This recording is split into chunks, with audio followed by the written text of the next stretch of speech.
That little story coming up at the end. Okay, folks, welcome to Radio FM 88 Australia. You're listening, obviously, and watching the show on the YouTube channels Radio FM 88 Australia or Andrena Forrest, or you're on the Facebook channels Radio FM 88 Australia or Dreaming the New Dream. Now, it's my pleasure to welcome our two guests all the way from UK, would you believe it? Naturally, at the top of the totem pole is Andrena, and in the middle there, actually, it's worked out quite well, really, because her birthplace, whilst it might have been London, we can actually be talking about India. So to get to England, you have to go via India. So hello, here we are. Welcome. That's my announcement for today's show. All right, Andrena, take it away.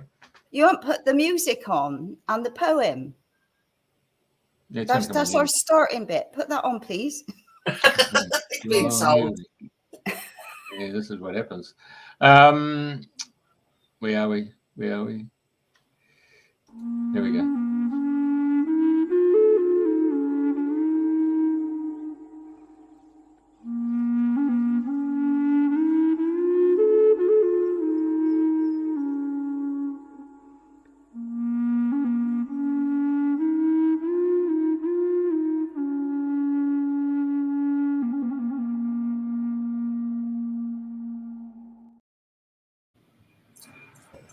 Thank you very much. Okay. Right. Hello, good day. Welcome to Dreaming the New Dream, wherever you are in the world. Today is the 1st of August, 2024, and I've got a plane going over my head a moment, so I'm not sure what this sounds like. So today I'm coming live from the barn on the farm. Because of all the techno different issues, Debs has let me use the barn and I've plugged in here. So fingers crossed. I've got the sheep the other side that are all very hot and bothered. So you may hear anything and you may not. So it is my great pleasure to welcome the lovely Jenny Lilley on the show. So welcome, Jenny. It's lovely to have you on. Thank you for having me. I'm looking forward to seeing what this is going to bring. And hopefully we'll get to have some chats with some of you in Australia. Any questions you've got, then I'm here to answer them as best I can. I don't think I've ever done anything like this, so there might be a few little stumbles. No, but it's a great start on the 1st of August because we're in the 88 Lionsgate portal, aren't we?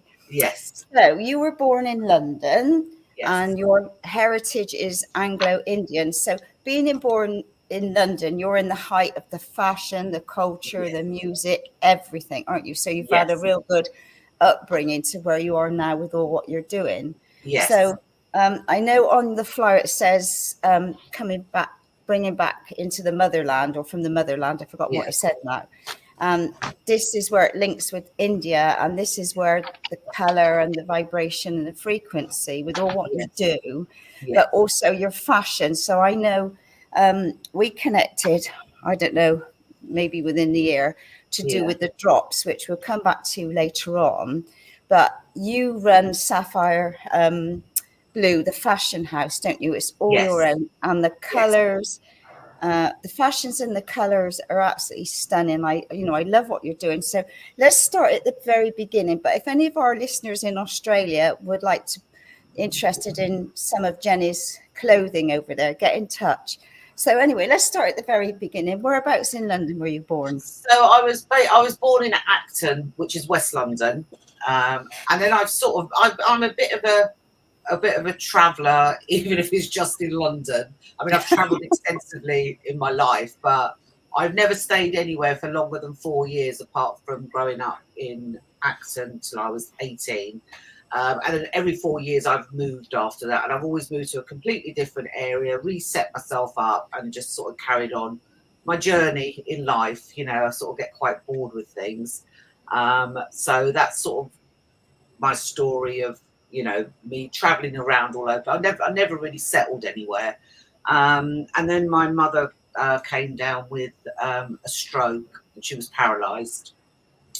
We lost her in 5 years ago. We lost her. And at the time I was working with another company, in partnership with another company, and we were doing the Indian fabrics. It's called art fabrics, so it isn't actually saris. But my vision, her vision, were totally different, and it was fine. So I decided I wasn't going to be doing it anymore. And I was concentrating on my mum's last months of life. When my mother did pass in the October, my dad did say to me, "Are you going to start up yourself now?" And I was like, "No, I don't think I can. I've lost the will to do it." And he said, "Look, you've got family in India. Why don't you just take a break? It's all been a bit, emotional the last year. Go and find yourself and go and create your own company. You've got it in you. Your mum would want you to do it."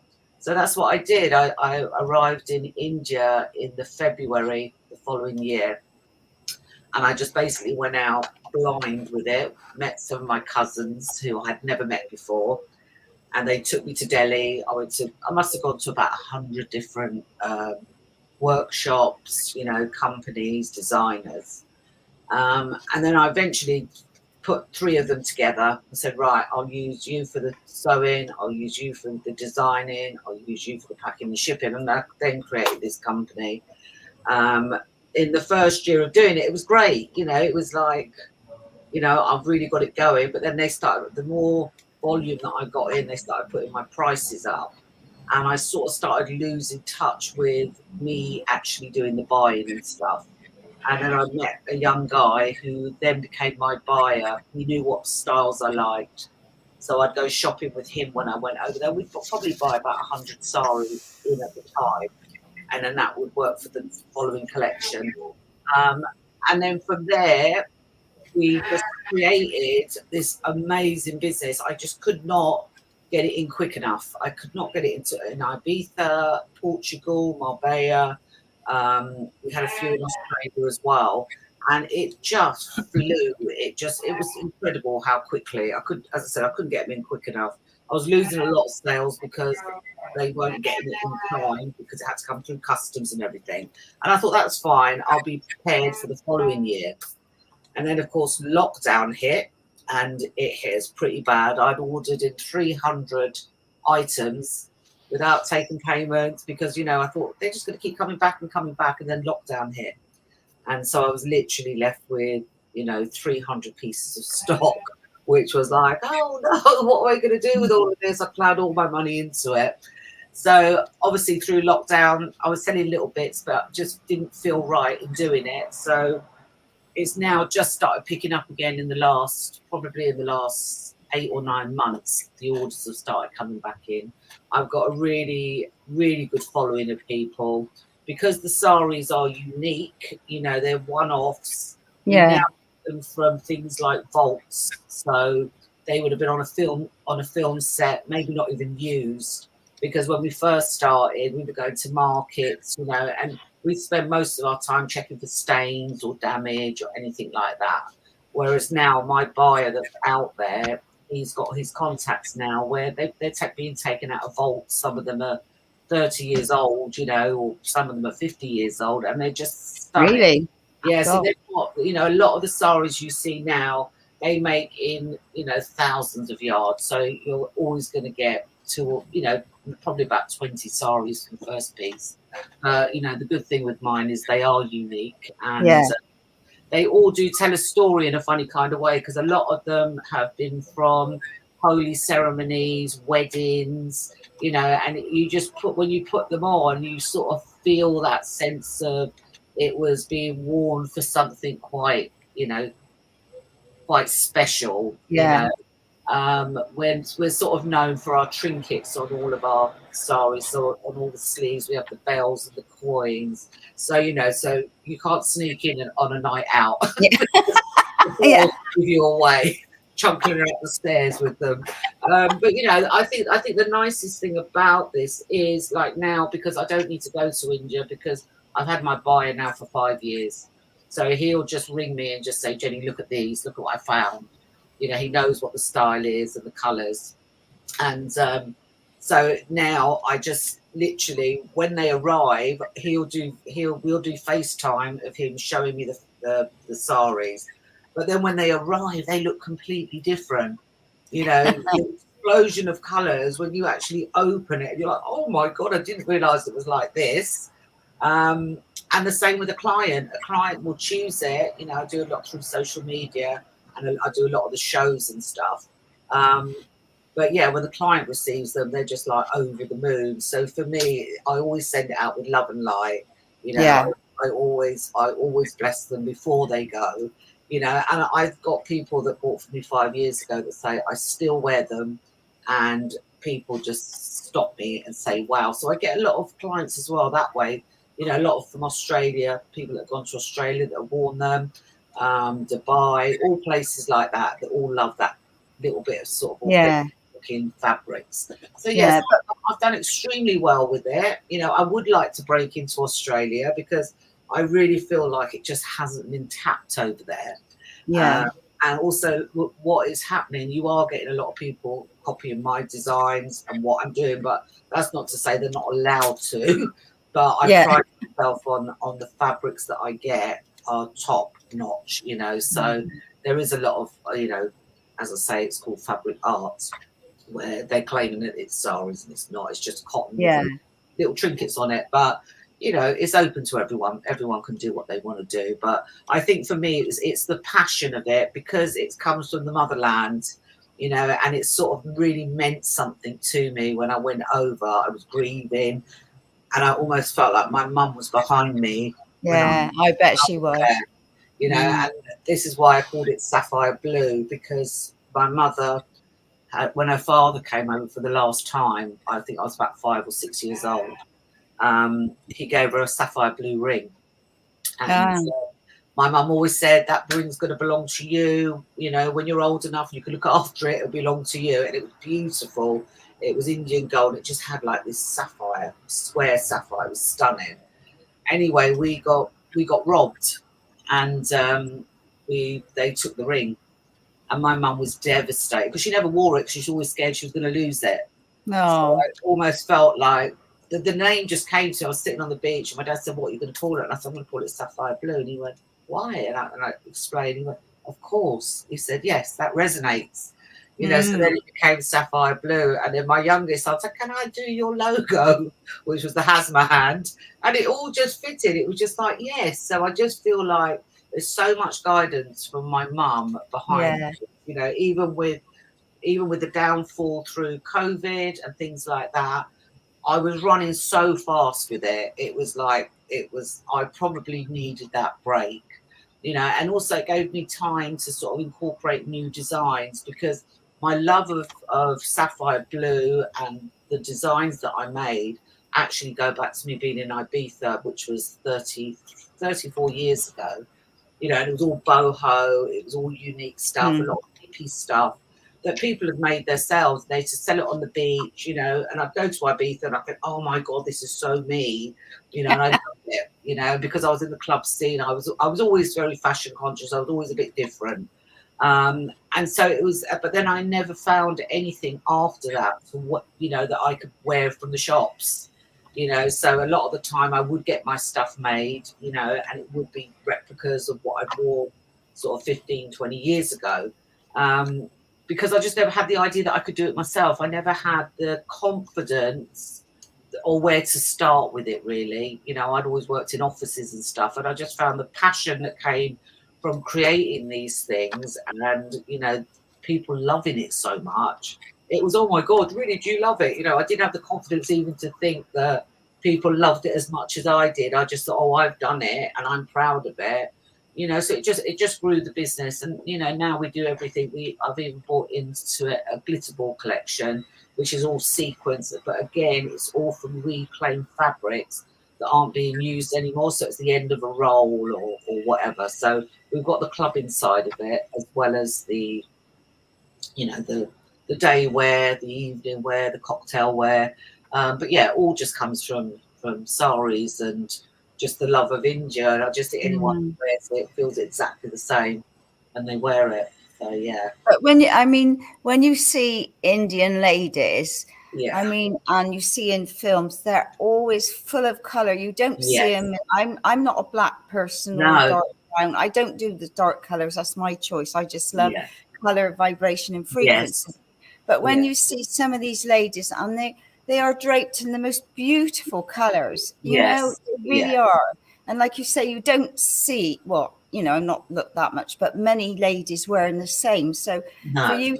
for you to be unique, Yeah. I mean, this is what one of the ones I saw, the blue of that. I thought, oh, I love that. Yeah. Yes. But yeah, you know, yeah. So that's our signature. That's called the sapphire blue Rada coat. So we've got the Hasmo hand on the back, and that one again, although it's the same blue, every single sari of that is different. So everything on there is, you know, is unique. But that coat now is known all around the world. I've had clients wear it and they go, "Oh my God, you're wearing a sapphire blue. Where did you get it from?" Thinking they bought it on holiday. So that is our signature. That is our signature coat, and that one flies out. That one's nice. That's my favorite. That's Scorpio colors. That one is. Yeah. In my voice work. But anyway. Yeah. Right. Keep going. Okay. So yeah, so these are my three new designs that I brought out. Literally, I've been working on for about 6 months. But again, it's like I try and bring out about three to four new styles every year, because I end up finding I'm doing these big shows, and then I won't say any names, but then all of a sudden I see it in their stores exactly the same. And no. So I have to try and keep coming up with different ideas to make it unique to me first. And I always put on there, you saw it here first, regardless of whether someone else does it. It was here first.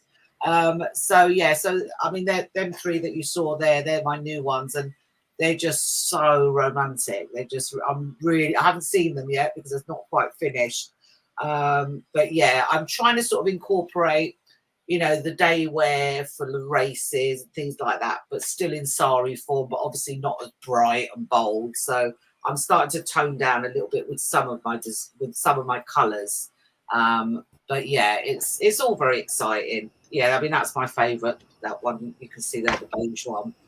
That's very so is all of these are purchased online, or if you've got a little shop anywhere? I mean, what I tend to say to people is go onto my Facebook group or my Instagram, just send me a message. I like this one. I'll send it out with the price and if it's still available. A lot of the stuff, you know, it sells out pretty quickly because a lot of the stuff I make for clients. So they'll say to me, I'm going away, you know, I'm going away. So can you do me 10 pieces? I mean, all the fashion shows that you see here, all the sizes that I try to make is universal sizes. So it can fit anyone from size 8 to size 16.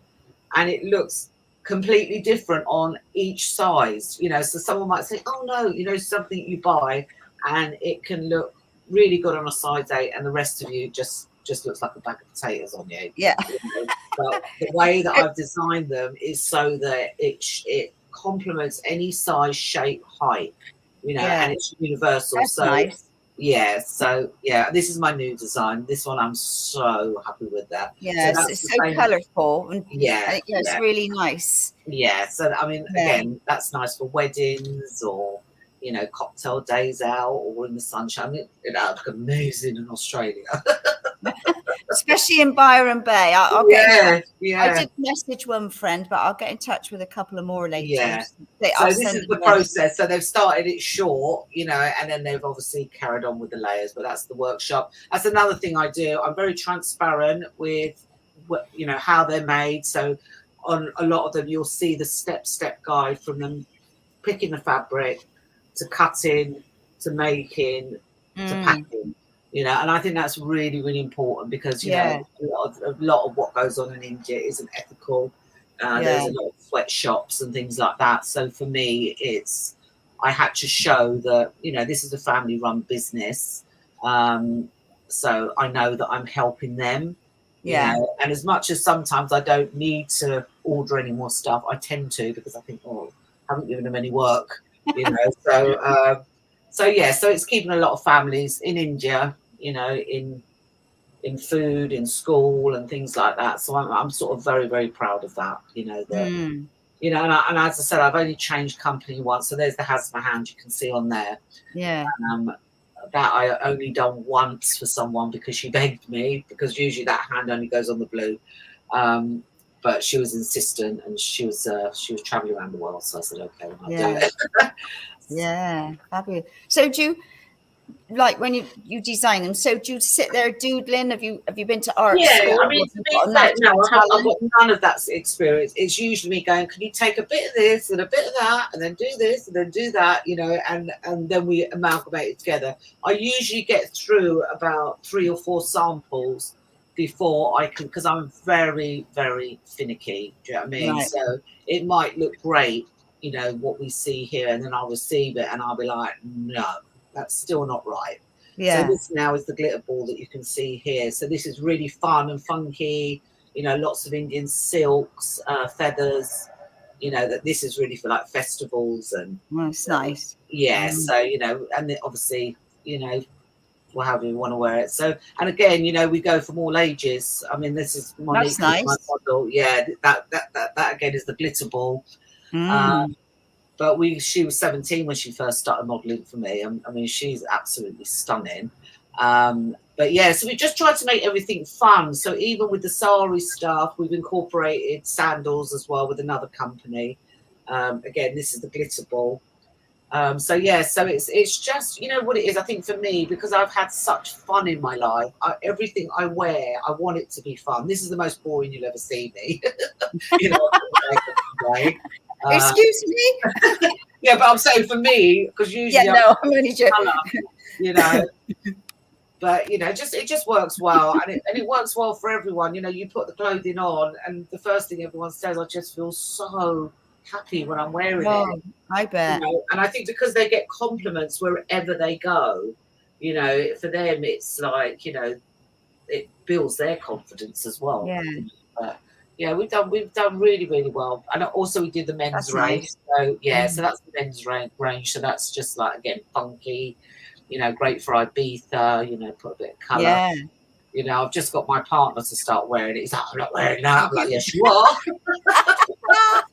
You know, he's a Fred Perry in jeans and Adidas trainers, you know, and all of a sudden I'm putting pink t-shirts on and the pink shorts. Oh, God, I love it. But yeah, you are. But yeah. So yeah, so again, you know, it's just finding things that, you know, people love. Again, you can see this is us picking the fabrics, you know, and then deciding what we're going to do with it. Because a lot of the time I buy bulk in, because now I don't need to go to India. I mean, I'm going to go, but I haven't been since lockdown, because I do everything remotely now, and because they know what to do and what not to do. I don't have that expense of going out there. So, you know, I will be going out there hopefully February of next year. We've done a lot of shows in Ibiza as well. You know, it all goes down well in holiday destinations and stuff. Yeah. Hey, for the Aussie listeners, where's Ibiza? We're talking Spain or? Yes, Ibiza. It's the Balearic Islands, and it is mad. It's I went there many years ago. About 10 anyone that likes to party goes to Ibiza. It's just a pickup joint experience. It's an experience. So you haven't got much in the men's range yet? I have, and I can make it. It's just I've done all the shirts about 2 years ago, and I sold out. I think I bought in about 50 of them and I sold out. And then I was sort of putting things up, and people weren't sort of biting on it. So I just thought, you know what, for the time being, leave it. But, you know, I've had lots of guys that are going away saying, Jenny, can you make some linen shirts or, you know, linen sets, which, you know, I can happily do that. Of course, the Indian gentlemen, and they would wear more of these colourful, you know, fabrics, wouldn't they? You know, but then I think, they've got the sun there all the time, so it's a bit different to here, like, you know, looking colourful when it's. I mean, when I started the company, a lot of the companies that I went to wouldn't cut the saris. They said it was, you know, it was almost blasphemy to cut a sari. Really? Turn it into Western clothes. So I had that hurdle for the first sort of 6 months. You know, they started, a couple of companies that I start with, they started doing it. Yeah, that's the logo piece. They started doing the work, and all of a sudden they were told that they shouldn't be doing it, and so we ended up having to find another company. But now, of course, everyone's doing it. Yeah. Now you go to the markets. That's another thing. You'll never find my stuff in the market. No. While I'm here anyway. Yeah. But it's like anything. They see an opportunity that something's doing well. Yeah. And they'll mass produce it over there, but they're mass producing it not with the fabrics that I'm using. So I've never felt like, oh, look, they're copying me, because I just think, well, I know what mine is. Mine's class. So it's all been a learning curve. But it's just trying to make everything unique so that if people you've done that, certainly. Yeah. And people ring me and they text me, go, oh my God, Jenny, such and such are doing your stuff. I'm like, don't even show me. I don't even want to see it. Just let them do what they've got to do. It's going to be a season and it's going to be gone, and it's not the same fabrics. It's mass produced, blah, blah, blah. So, I just let it go with the flow. I just think I've just got to let it go and just think of something else to create. So, I tend to now, whereas before it was just sort of summer stuff, I've started doing like winter stuff with the velvets and things like that. So I've done some really, really beautiful handmade pieces, which have also all been done by hand. All the bells, all the trinkets, everything's just been done by actual hand. So they take a little bit longer. They take about 3 weeks to do. Because I know when you said about when you make your one size.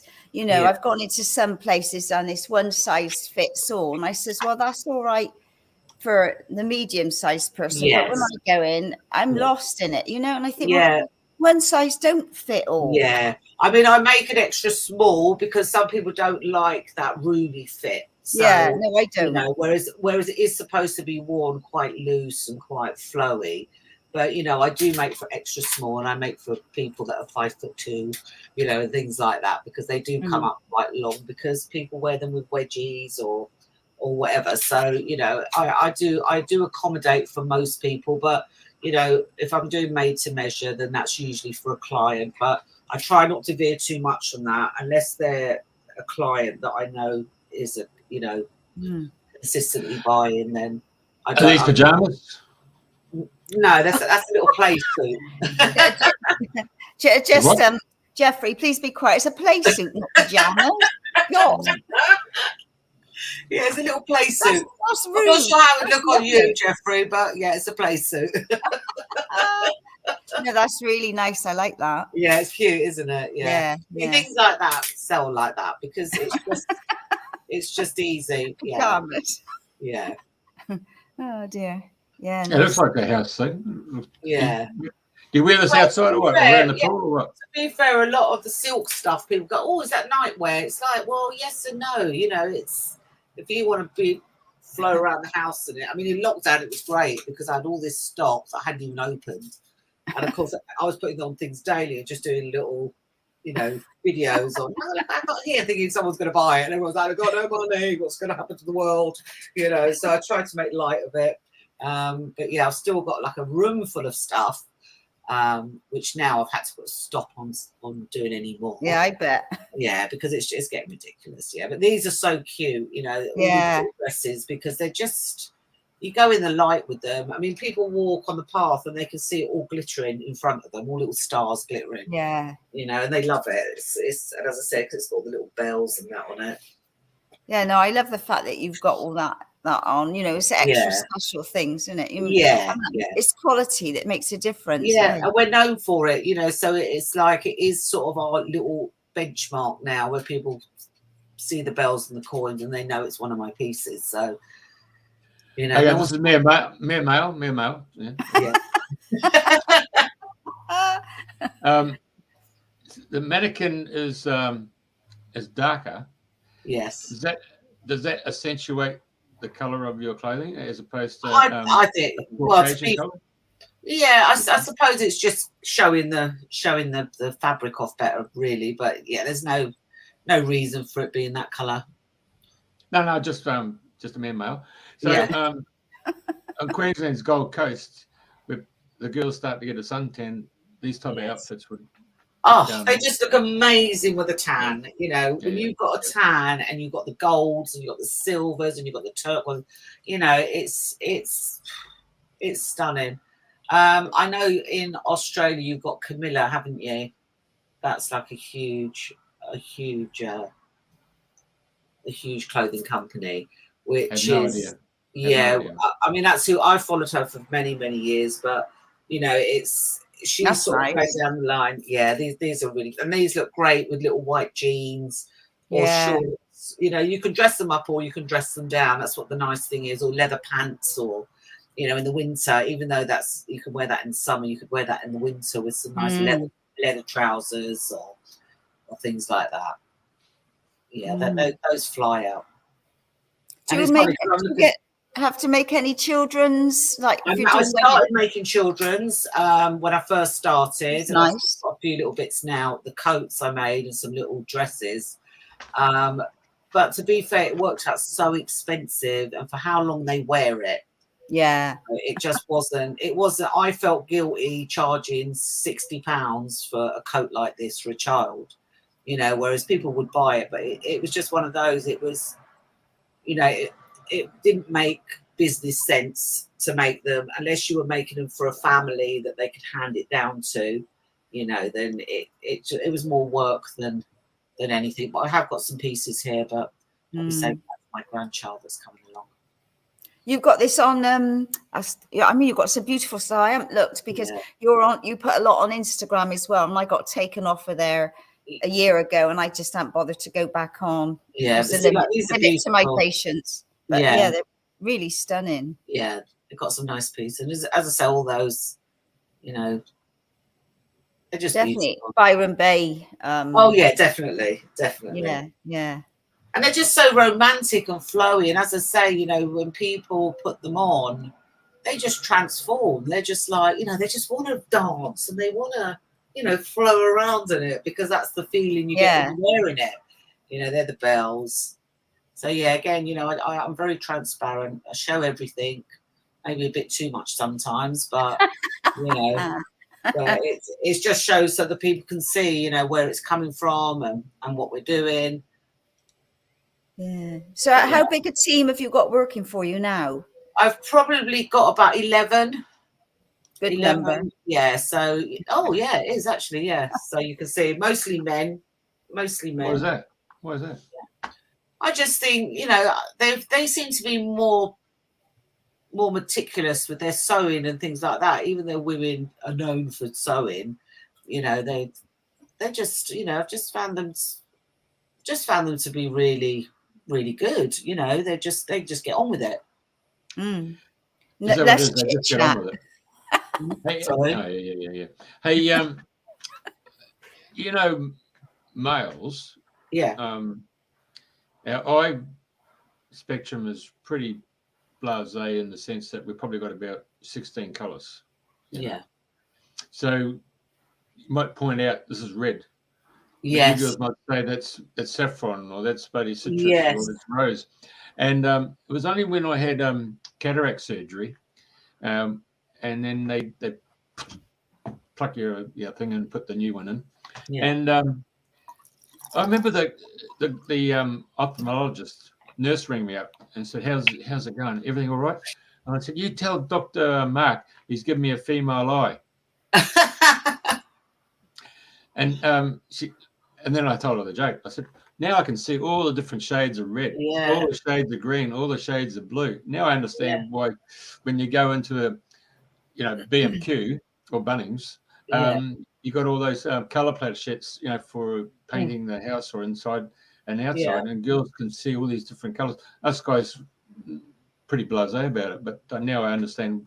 But that's my question, I suppose, is these fellas are in there and how they've got an eye for color. I mean, I would have thought that would be more the female thing, but you said your male. Yeah, to be fair, I did work with a couple of female buyers, and they were looking for too much. Do you know what I mean? I felt like they were looking for perfection overload, you know, whereas with my buyer that I've got in India, he literally goes out and he knows that I want sparkles, he knows that I want color blends or whatever, and that's what he goes for. He doesn't go for what the end result is going to be. I leave that to the pattern masters, you know, so I can see, because usually it's six yards of a sari.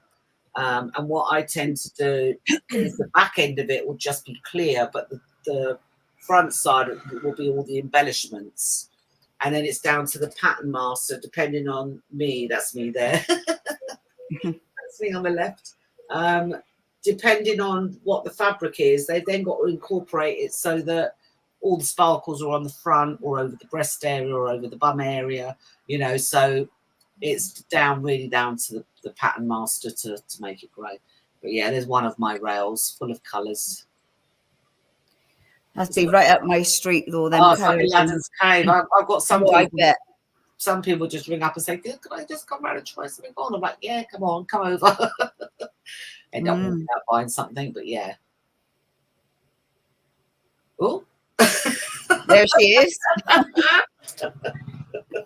It's nice colours though, isn't it? It's not they're all light and bright and vibrant. They're not heavy like, you know, some. No. I mean, sometimes I put something on and I can just, you know, it's gone.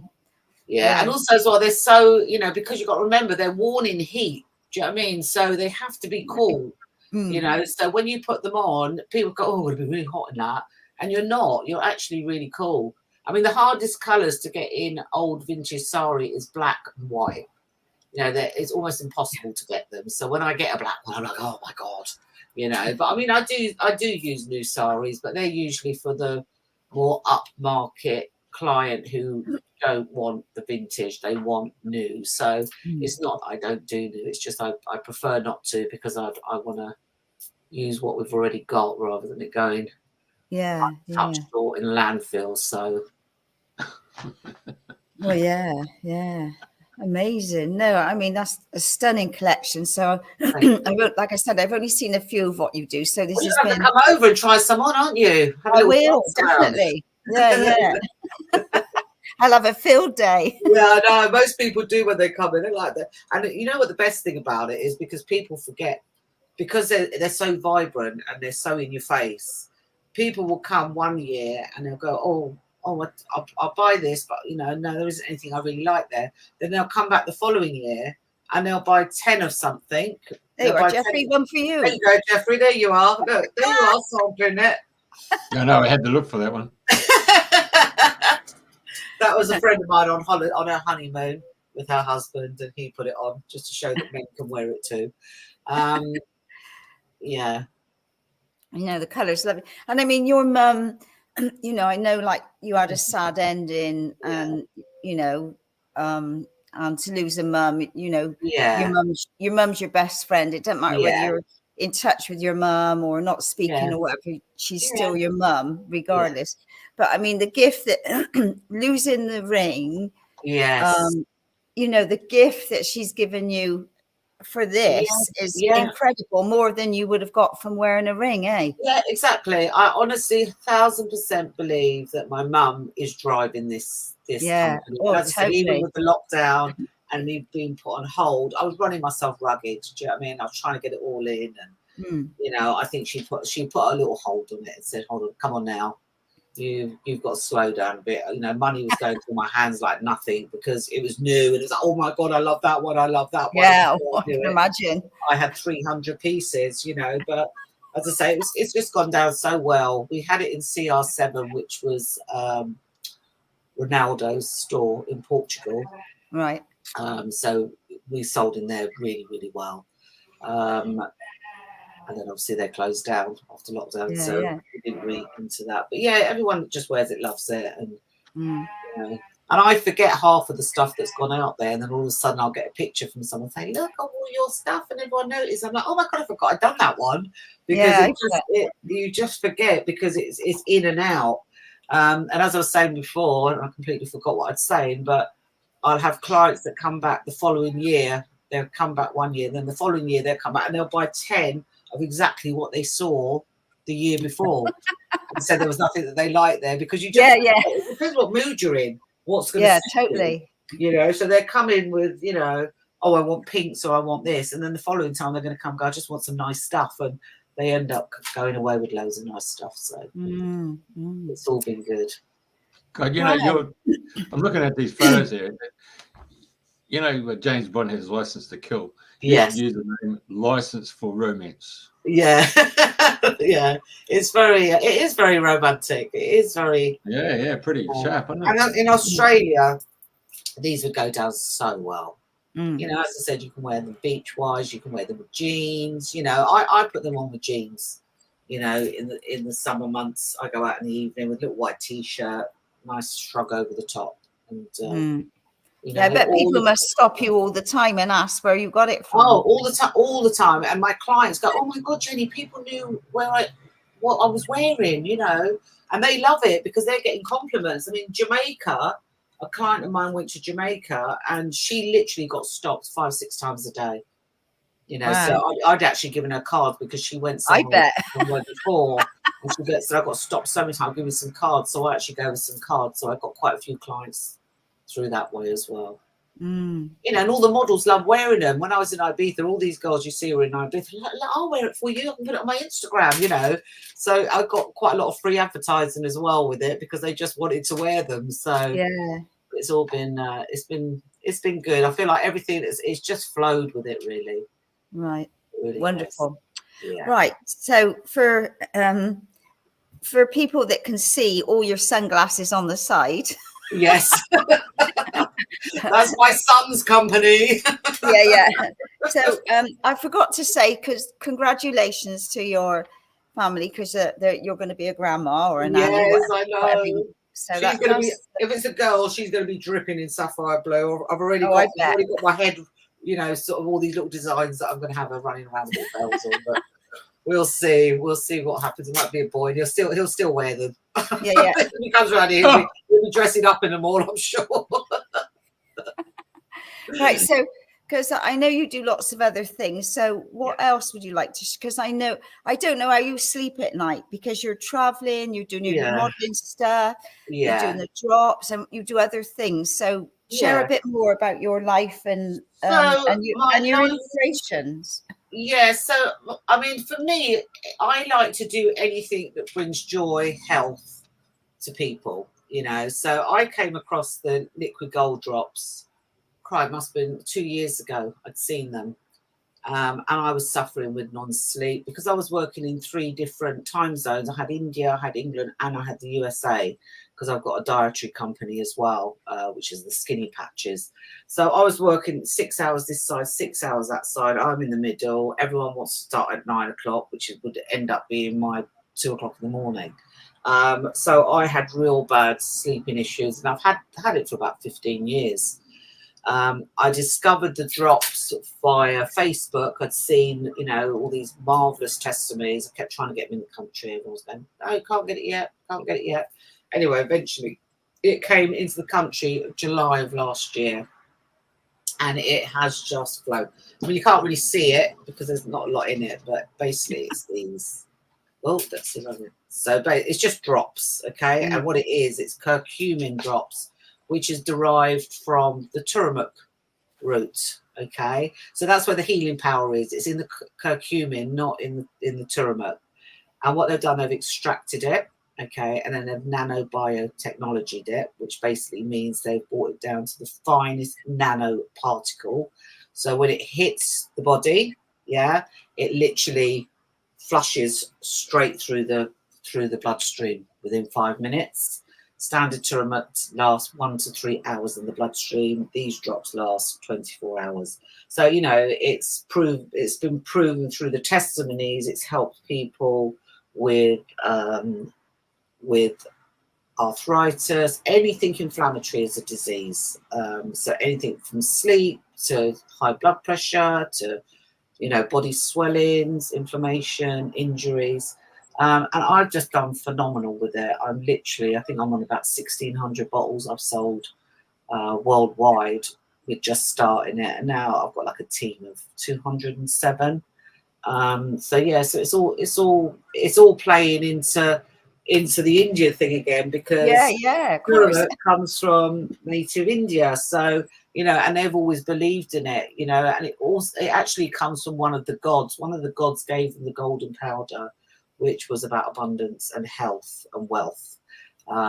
So again, I feel like I've sort of gone into something that's that relates back to my heritage, and that's probably why it's going so well, because I just think, I'm not saying no one else is doing well, far from it, but I just think because I'm leading with my heart with everything that I do, and it's coming from, you know, where I'm from, I think that's why it's doing so well, because I'm doing it with the passion from India. So so I'm doing that. That's how I met you, because I'm under Sequoia, and I mean she got me on it because I was in an accident, couldn't walk, trauma, you name it, etc., etc. And she kept on, get on these drops, and I did, and I haven't looked back since. So I know a couple of times I was stuck in asking things because of course they were all sleeping zones, and anyway I reached out to you, so here we are. So thank you for your help and support. So that's okay.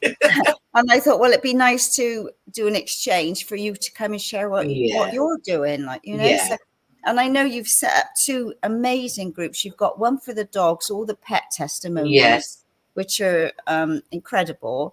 Do you know what? I love doing the pet ones. I've been making gummies for them. I've been doing the pet shows, you know, because I think I prefer animals to humans, really. Yeah.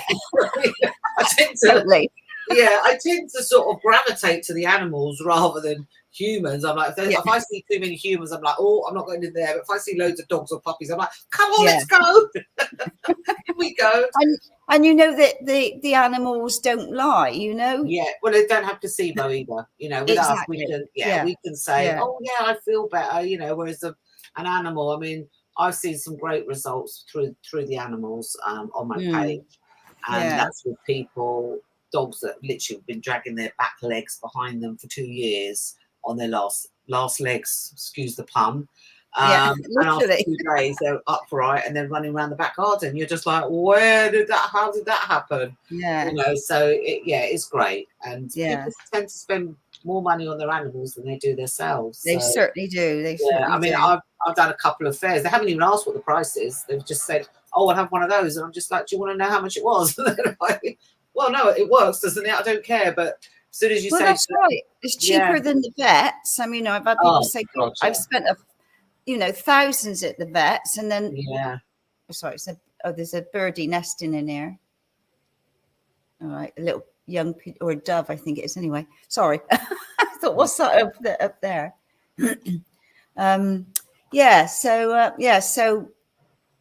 I love the drops, and for me, I'm the walking testimonial. I just wish it had helped me with my technology skills. Oh, I'm still, listen, you talk to me about them. I'm still there's no way, and this is what I mean about how much I've grown in a year. I didn't start doing Zooms until 8 months ago. Everyone was going, you've got to start doing Zooms, you've got to start doing TikToks. And I was like, oh, I can't do that. Do you know what I mean? The fear was just there. And now, I mean, I've actually succeeded, I think, on this today.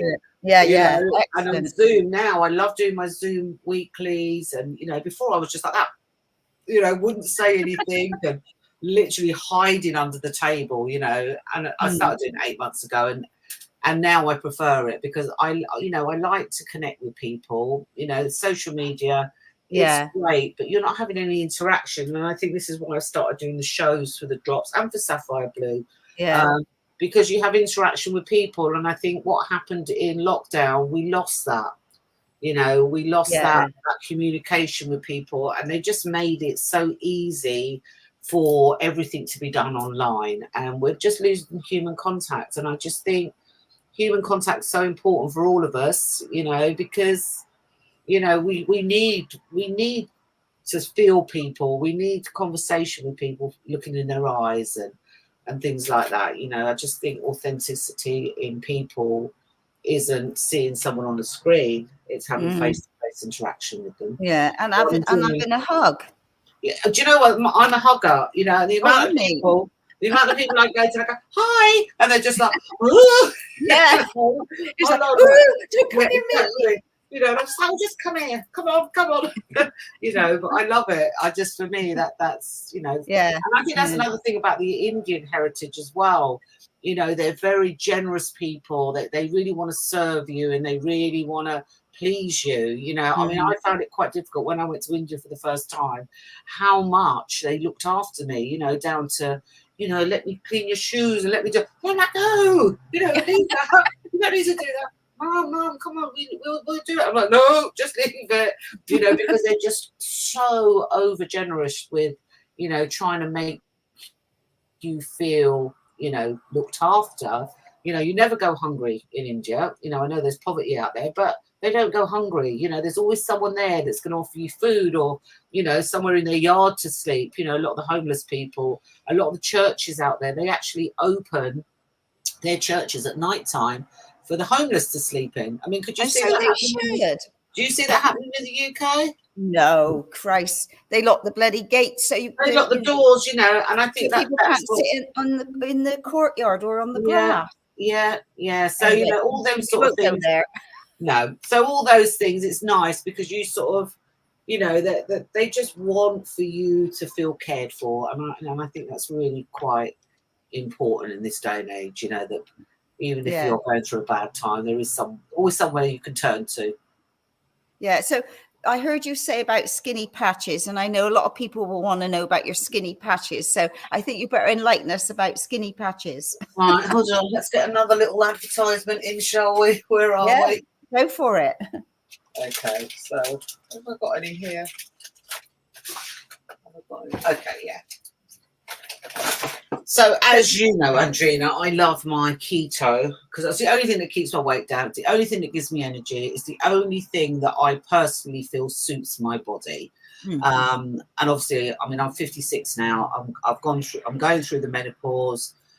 So for me, weight gain, I went from being a stick insect 4 years ago to now just, you know, whatever. So this is what, can you see this? I can, yeah. So basically, do they go on your fat spots? So no, all it is, it's a patch, and you just put it on. Yeah, it's a little patch, right? And you just pop it onto your body here. Have it on for 3 days, yeah, and then basically it breaks down the fat in the body with a controlled diet of keto, so it works alongside your diet, and. You know, I lost 2 stone 3 pounds on my first round. It's 30 days. Really? Yeah, yeah. So, you know, so I'm doing really well with that. Again, it's come off a little bit because everyone's on the Ozempic and everything like that. But I think that's a fad that is going to die out soon because with this, you know, it does stay off. You know, if you stick with the keto, then you can maintain it. And I've done really well with that. I've done really well in lockdown because obviously that's when I started it. It was the beginning of lockdown. So a lot of people put on weight in that. So I've done really well during lockdown. It's calmed down a bit now, but it's one of those things that people keep coming back for more because, you know, they've gone on holiday or they've gone off. So do you want to, for people that don't know about the keto diet, do you want to give a little, because I know you put all sorts of recipes up. Yeah, so I'm a really good cook. I've loved cooking. My mum was a terrible cook. Okay, so by the age of 14, once I learned how to cook, that was it. I never ate one of my mother's dinners again. You know, even she stopped eating her own dinners. You know, it was like, because when she was in India, she had they're called ayahs. They're not called servants. They're called ayahs. So they done everything from them, from dressmaking to cooking to cleaning. They done it all. So when my mum came here, she had no experience of how to cook, how to clean, how to wash, because it had all been done for her. And so she never did it. She still didn't do it, you know. So even feeding the kids, it was like, oh, just have a fish finger, or, you know, the wool burn, or, you know, the worst food you could eat, you know, and it was still burned. But anyway, I learned to cook. And then as I got older, I started then wanting to look after my body. So I started cooking. I started incorporating cooking into healthy life. So that's my son. So yeah, so that's the boys wearing them. They're the shirts that I made. It's a nice one. So with the keto, it basically is 70% fat, 25% protein, 5% carbs. But carbs as in vegetable carbs. So you literally leave out the pastas, the bread. It's low carb. And it just drops off you. And I just think the energy benefits from it is wild. you know, my energy levels being on keto. So if I had carbs, if I sat and had a pasta now, I'd be like that all day. Yeah. Do anything, you know, or bread, or, you know, and you're just never hungry on it, you know, because you're storing up with fat. You know, the fat basically, you know, unless you're really hungry, then, you know, sometimes I've gone 2 or 3 days without eating, and I just put it down to I'm having a fast, you know, just make sure I drink loads of water. But yeah, I think, you know, with keto, I definitely think we've all been programmed to say fat is bad, you know, and this, but, you know, I think we realise now what's been going on. So I think now anything they say is bad, I literally run for it rather than run away from it, because it's usually a trigger to say that. No, I've seen like you when you do all your different dishes. And I thought, God, you're a goddess on every level. There's some things I'm not good at. I can't dance.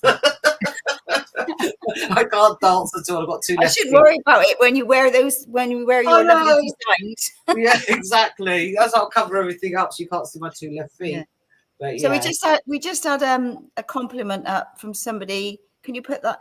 Lisa Thomas, good morning. This is such a great collaboration. I have a beautiful vintage sapphire blue dress and jacket, which is made with such love, and I wear it with pride. How lovely is that? Ah, that's lovely, Lisa.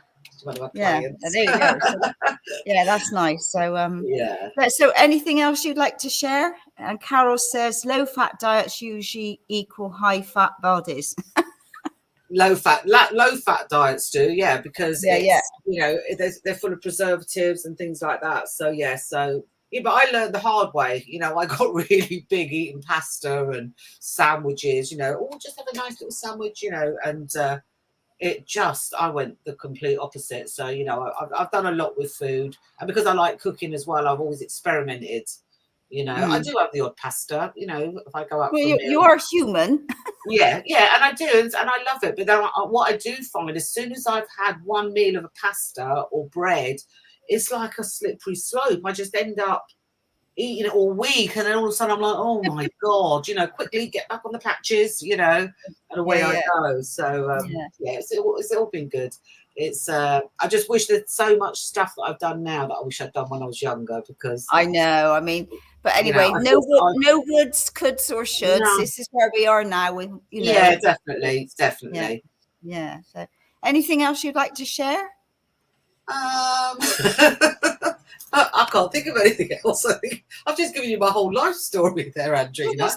Well, that's all right. Yeah, but you know, people are interested. You know, you're walking your talk, you're dreaming your dream, and you're sharing your love with passion. Yeah, I just think the one thing I probably would like to say, I mean, as I said, I'm 56, and I will always say to people, you're never too late to follow a dream. Yeah, I mean, like I said, yes, in hindsight, if I'd have started this when I was 25 years old, who knows where I'd be now.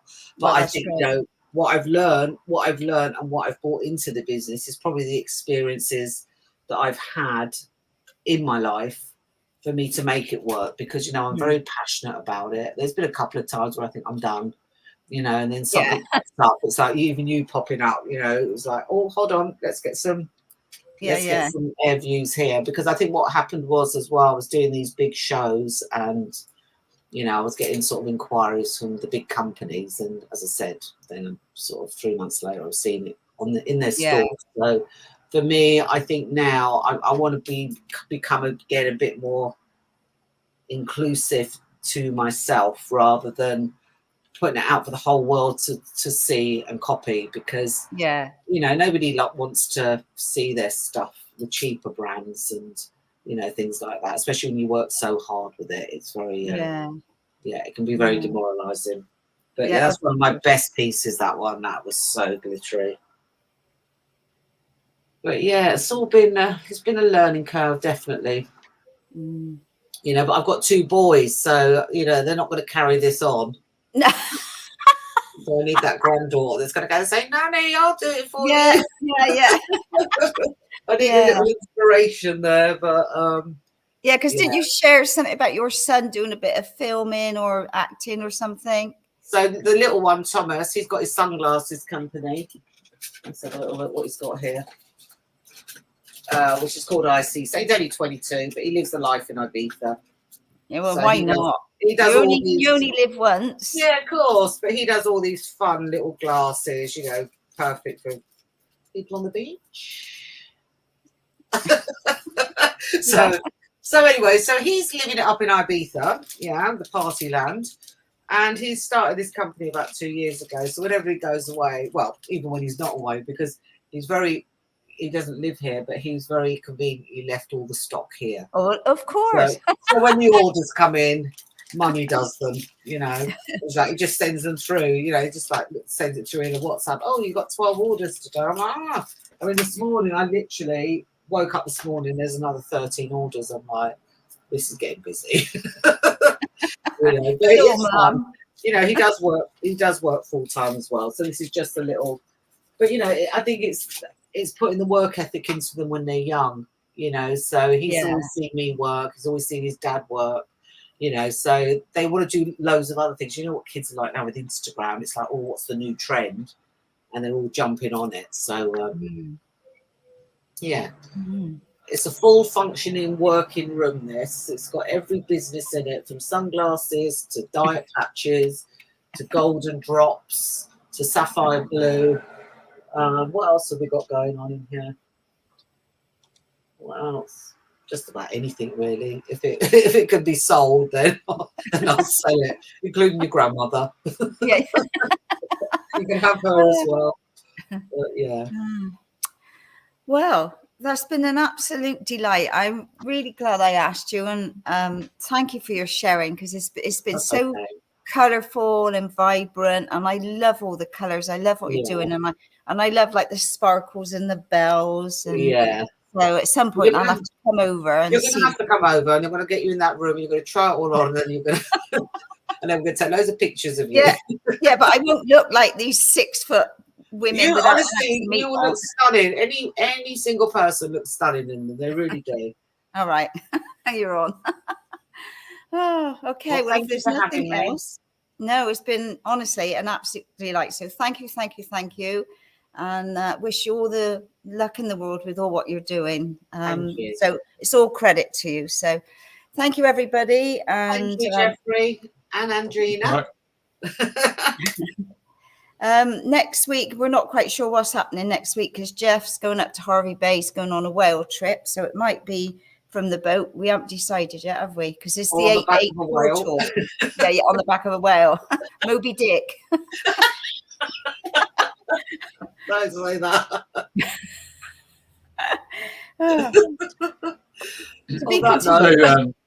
The picture behind me is where we're going. Yeah, it's lovely. Beautiful.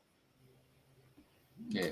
Anyway, so well, thanks for being allowed to come into the female locker room tonight, girls. Thank you. Yeah, these colours are bloody awesome. Although I have to say, in Australia we get a lot of Africans, and the ladies, they wear their big long dresses, and they're full of colour, aren't they? Absolutely. Yeah, I love it. I was going to do a sort of collection, because ideally, when I first started, what I wanted to do was do different countries. So it was going to have a chapter. I was going to do, because also in India, you've got different saris, different fabrics from different areas like Rajasthan. And, so that was what we were trying to do. But as I said, it sort of got put on. It is something maybe we'll do later on. But yeah. So you're saying about that. So it's like each different country in India, have they got their own sort of unique colour? Yes, they have. So they've got their own. Is it like tribal colours, sort of? Yeah, some of them are quite tribal. A lot of mirrors, a lot of trinkets, a lot of royal blues, reds, and yellows, and you can tell what part of India you're going to by what they're wearing. Really? So again, it was just it is something I am going to look at doing, but obviously once we get bigger. But yeah, it's just the wealth of colour over there. You literally go over there, the colours just knock you out. The smell knocks you out. The dust. People think, oh, it's going to be dirty. No, it's just there's such a warmth over there. It's incredible. It's really, really incredible. Wonderful. Yeah. Okay. Well, thank you once again, and thank you, everybody. Same time, same place next week. Not with me though. Well, you never know. Have a great day and a great evening in Australia. Right. You want me to play that little Yeah, that's the whole point of me getting that all organised. Go on. You've been told, Jeffrey. Exactly. I get told and I have to do all the work. Yeah. You love it. Go on.